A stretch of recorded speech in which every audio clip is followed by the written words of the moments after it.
Have you ever wondered what's really going on inside the mind of a genius? Well, today we're going to pull back the curtain. We're not talking about IQ scores or big flashy achievements. We're looking at the small, almost hidden habits that really define the world's most brilliant thinkers. So, picture this.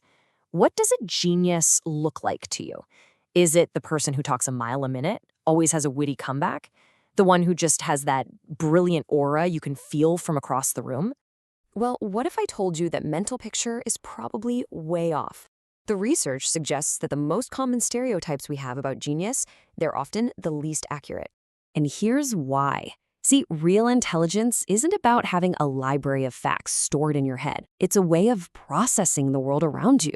And that process, it hides in plain sight, in these small, everyday habits that just fly right under our radar. So let's dive into the first surprising sign. That's right. They talk to themselves. And no, it's not a sign that they're losing it. Cognitive psychology actually shows it's an incredibly powerful tool for optimizing your thinking. It's a process called externalized thinking. You see, a brilliant mind is like a pinball machine with dozens of ideas bouncing around. Speaking those thoughts out loud, it forces all that mental chaos into a single, organized stream of logic. It's like being your own debate partner. The legendary physicist Richard Feynman was famous for this. He talked through super complex problems just to find the flaws in his own logic before anyone else could.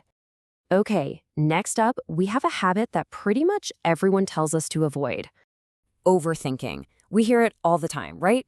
Keep it simple. Don't overthink it. But for a highly active brain, trying to shut down the analysis isn't really a choice. It's more of a biological challenge. Now, there's a huge difference here. This is not the same as everyday anxiety. See, a highly active prefrontal cortex, that's the brain's command center, it doesn't just worry about a problem, it runs a full-blown simulation. While most people are just thinking about an answer, their mind is already charting out 1,000 different paths, risks, and possible outcomes. And this brings us to a really fascinating paradox. You'd think the smartest person in the room would be the most confident, right? But it's often the complete opposite. The most intelligent minds are frequently battling this constant nagging feeling that they're a fraud, what we now call imposter syndrome. And the reason why is perfectly captured by something called the Dunning-Kruger effect. Basically, people with low confidence often can't even see their own blind spots, which leads to this inflated confidence. But a truly intelligent mind, they see the whole picture. The more they learn, the more they realize just how vast the ocean of what they don't know really is. So that doubt isn't a flaw, it's a marker of profound self-awareness. Our fourth habit takes a trait that we all see as negative and completely flips it on its head. We're always taught that procrastination is just laziness. But there's a world of difference between passive procrastination, mindlessly avoiding a task, and active procrastination. This is a strategic tool used by minds like Leonardo da Vinci, who famously let the Mona Lisa sit for 16 years. So here's the key. They aren't delaying the work, they're delaying the execution. While it looks like they're doing nothing, their subconscious is working overtime in the background, incubating the idea. They wait until that solution is fully cooked. Then they use the pressure of a deadline to bring it to life in one big burst of focused energy. And for our final habit, let's just go ahead and shatter one of the biggest myths about genius. Yeah, forget that image of the cold, robotic, unfeeling genius. The reality is often the complete opposite.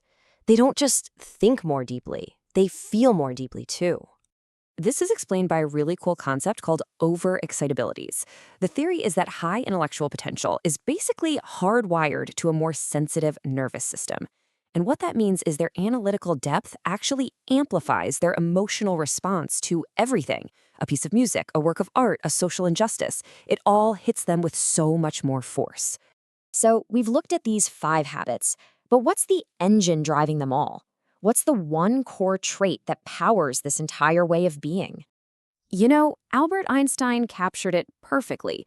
All the processing power, a sensitive nervous system, none of that really matters without the one thing that truly defines an exceptional mind. It's a boundless, passionate curiosity. Psychologists call it a high need for cognition. But really, it's just a relentless drive to understand the why behind absolutely everything. Surface-level answers are just never, ever enough. So, after all this, what does it really mean to be intelligent? What's the ultimate takeaway here? True intelligence isn't some number you get on a test. It's this really unique combination of traits. It's a profound gift for sure, but as we've seen, it can also be a heavy burden. It's kind of like trying to navigate a loud, chaotic world with an incredibly sensitive antenna. So I'll leave you with this to think about.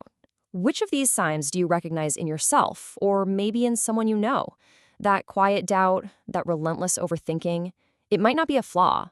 It might just be the sign of one of nature's most valuable gifts.